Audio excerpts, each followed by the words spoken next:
Bonjour, on se retrouve dans une nouvelle vidéo autour du jeu cause pour vous.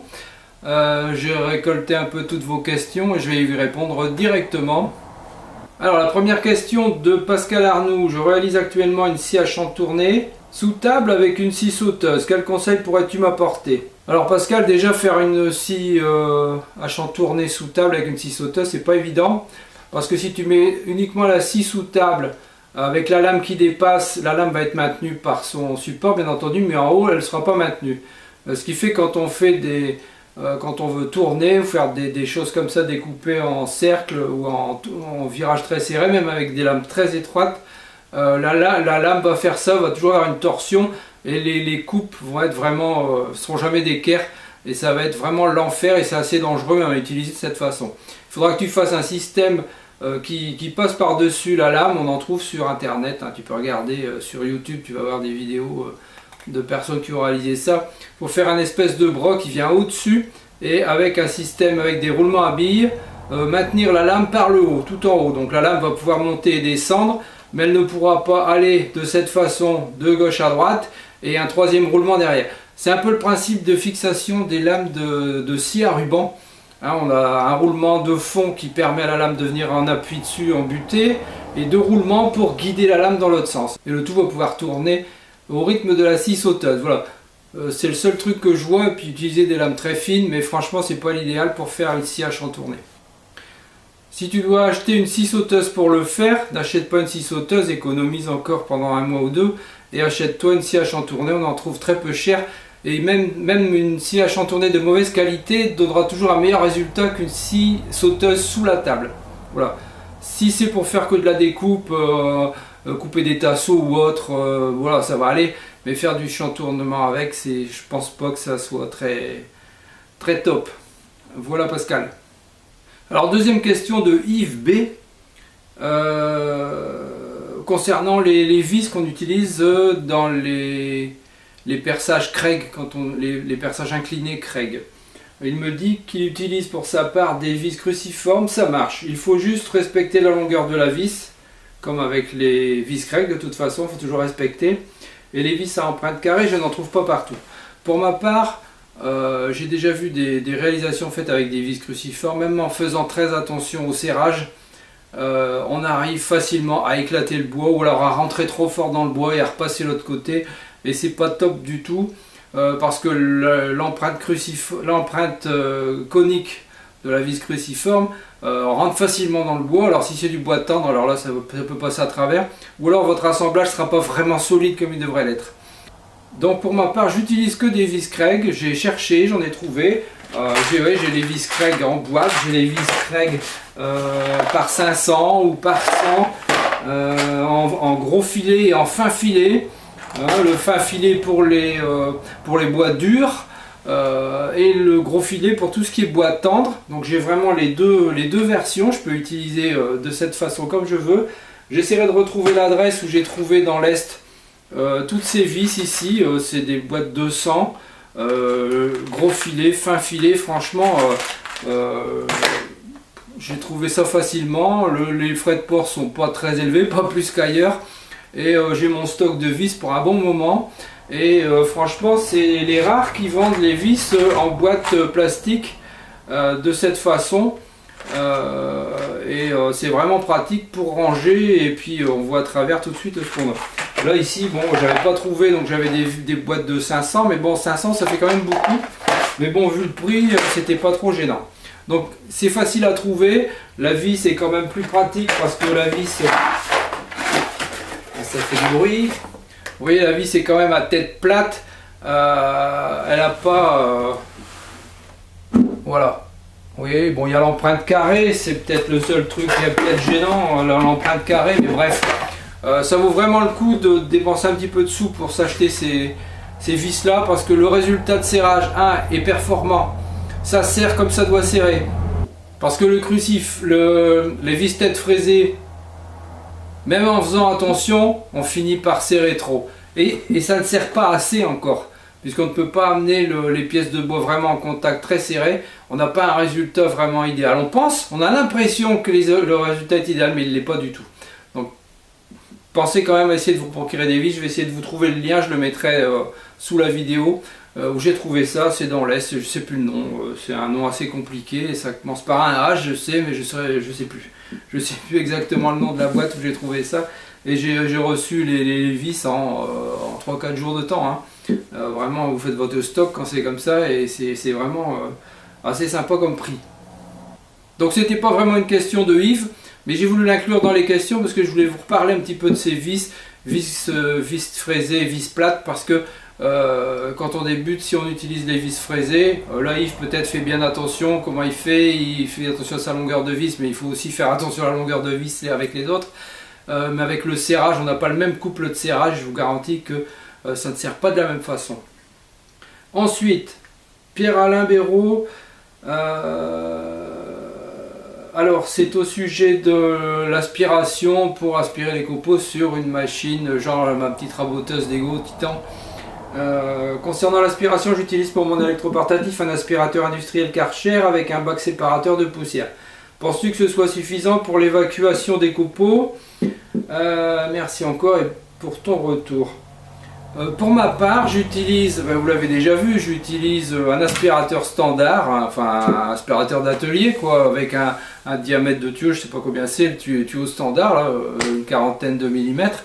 Quand je rabote avec la Titan ou avec la Triton, peu importe, je prends toujours des petites passes, parce que déjà en prenant des petites passes, on a moins de risque d'avoir des snipes, des petites ondulations au départ du rabotage. Je attaque en biais, comme ça je limite encore, et comme je prends des fines passes, j'ai des fins copeaux.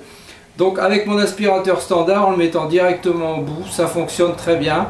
J'ai mon cône qui sépare un peu les gros copeaux avec les poussières, et ça fonctionne très bien ainsi. Donc quand vous avez des petites machines, il faut de toute façon faire des petites passes, parce que les moteurs sont pas prévus pour travailler dans le difficile. Donc voilà, un petit aspirateur, enfin un aspirateur d'atelier standard je dirais, ça fonctionne. Avec un séparateur c'est encore mieux, ça évite d'avoir des sacs trop vite remplis, parce que quand on rabote ou qu'on dégauchit, vous avez pu remarquer que ça fait beaucoup de copeaux. Voilà Pierre. Alors une question de François, la question tourne autour de la terrasse. Alors François voudrait, pour un futur chantier de terrasse, il voudrait installer un spa gonflable sur sa terrasse, monté sur plot. Il pense mettre tout ça sur la pelouse avec des plots d'algravillon, support costaud sur l'herbe, et y poser les plots réglables. Alors attention, parce que un spa ça doit être assez lourd quand il remplit d'eau, plus les personnes qui seront dedans. Sur une faible surface, il va falloir doubler, tripler les plots, voir un peu la résistance maximale des plots. Ceux que j'ai utilisés, j'avais été voir un peu dans le détail des plots, ça pouvait résister à 1000 kg. Une tonne, 1000 kg de pression sur le filetage plastique. Bon, il a déjà fallu beaucoup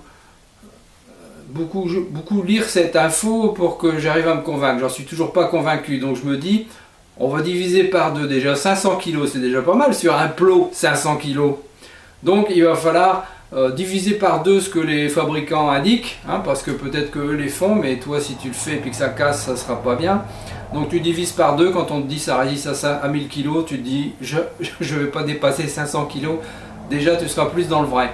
Donc voilà, il va falloir tripler, quadrupler les plots dans ce secteur-là, voire une fois que la terrasse va être bien mis de niveau, avoir le secteur où le spa va être posé, et en plus des plots, entre les plots, ajouter des parpaings pleins ou creux à plat, et puis terminer avec des cales bien pour qu'il y ait quelque chose de très rigide à cet endroit-là. Hein. Moi c'est ce que je ferai, je ne laisserai pas les plots en plastique tout seul.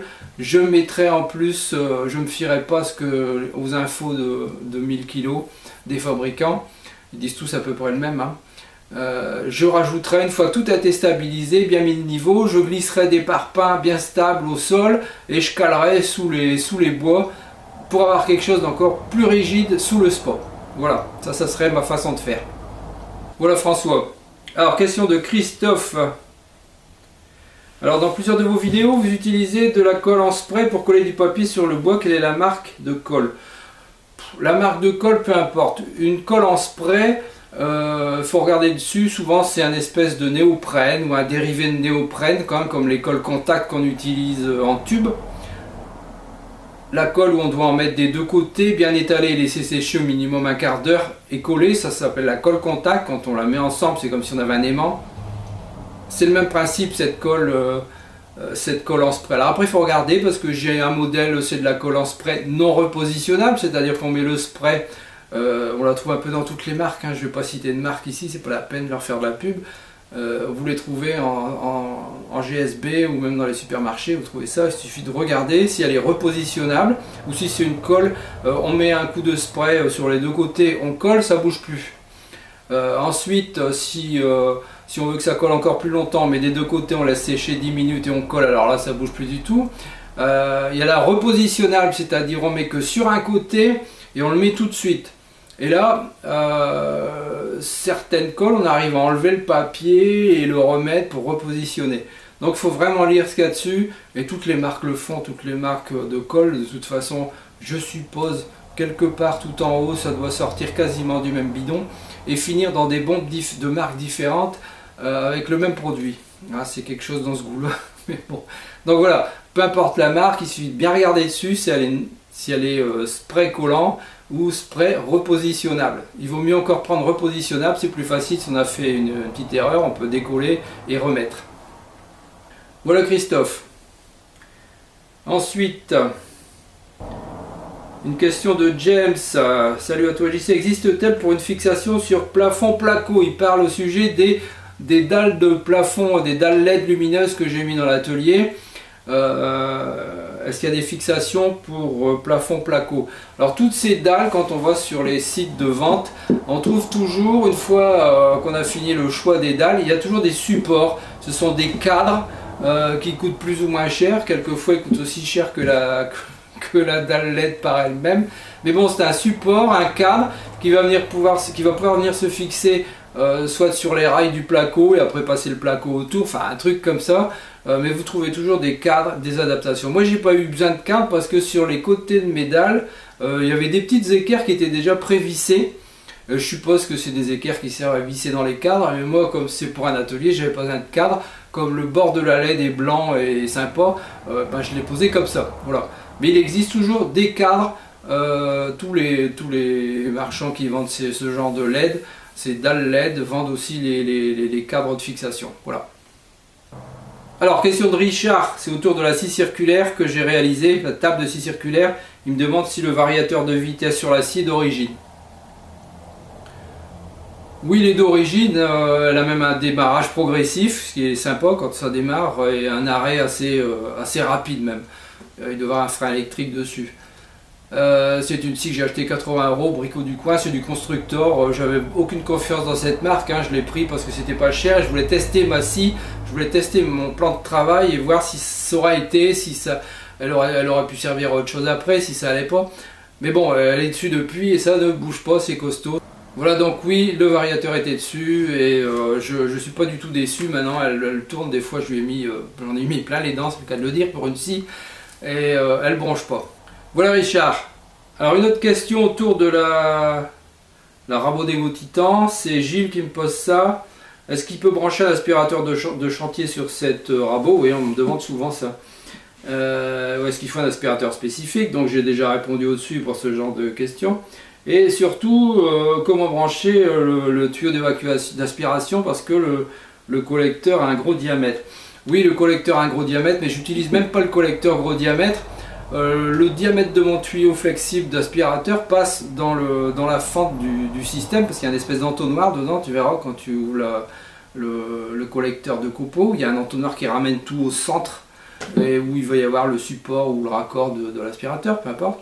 Et j'enfonce là-dedans mon tuyau et ça marche très bien, j'ai même pas mis de raccord. Si tu veux mettre un raccord, bah, tu mets la sortie. Je pense que c'est du diamètre 100 et on peut s'en sortir avec des tuyaux PVC ou des raccords en PVC. Il suffit de reprendre le diamètre au pied à coulisse ou au mètre et voir un peu ce que ça donne si c'est du 100. Mais sinon, n'importe quel aspirateur, du moment qu'on l'utilise de façon amateur, c'est-à-dire des petites passes, ça nous fera des petits copeaux, donc il ne faut pas un aspirateur gigantesque pour ça. Hein. Voilà Gilles. Ensuite, question de Cédric. Pensez-vous que cette table pourrait être faite dans un autre bois comme du MDF ou du mélaminé? Le contreplaqué est assez cher et les panneaux en GSB sont souvent voilés. Alors là on est encore une fois sur une question autour de la table de scie circulaire, hein. J'ai eu énormément de questions là-dessus. Alors je l'ai fait en contreplaqué parce que j'ai utilisé du contreplaqué de 19 mm. J'en ai trouvé du plat, c'est pas facile. Il était bourré de défauts parce que c'est du contreplaqué chinois. N'achetez pas de contreplaqué chinois, hein. Je vous ai déjà fait voir dans les vidéos avec les trous à l'intérieur. Franchement c'est de la cochonnerie, je sais pas comment les grossistes peuvent acheter ça. Enfin, je pense qu'ils doivent se faire des marges tellement grandes qu'ils préfèrent l'acheter en Chine. C'est toujours cette histoire-là, hein. Ils se foutent un petit peu de nous et de ce qu'on peut avoir à acheter. Donc le contreplaqué, faites attention quand vous l'achetez. Alors bien sûr on peut le faire en MDF, choisis du MDF dur, je sais plus comment il s'appelle celui-là, la classe au-dessus du MDF, bien dur, assez épais, très épais d'ailleurs. Et on peut le faire aussi en mélaminé. Alors peut-être que le mélaminé c'est sympa parce qu'il y a la glisse. Alors attention, des machines qui glissent très fort, quelquefois ça peut être dangereux. Voilà, il faut une certaine glisse, mais il faut que ça soit correct la glisse. Donc le mélaminé, peut-être parfois ça glisse avec le mélaminé avec de la poussière, ça peut faire un petit peu. Pour ma part, je n'oserais pas faire une table de scie. Bon, après vous pouvez tester, vous voyez ce que ça donne. Mais bon, je préférerais encore le faire à MDF à la limite. Voilà, j'espère que toutes vos questions ont trouvé des réponses, hein. Je réponds avec ce que je peux savoir et de tout ce que j'ai déjà utilisé. Donc bien sûr, si vous avez d'autres questions, que je puisse vous répondre dans un futur Je cause pour vous, et ben vous posez vos questions sous la vidéo. Moi je centralise toutes ces questions sur un petit fichier, et puis quand j'en ai suffisamment, là comme ici 7, 8, 10, je réponds à vos questions, je vous fais une petite vidéo en espérant qu'elle ne dure pas trop longtemps. Voilà, donc on se retrouve très bientôt pour une prochaine vidéo. À bientôt, bye bye. Merci d'avoir regardé cette vidéo. À votre droite, une suggestion de vidéo qui pourrait vous intéresser. À votre gauche, les réseaux sociaux, vous pouvez me suivre. Et en dessous, vous pouvez cliquer et vous abonner si ce n'est déjà fait. À très bientôt.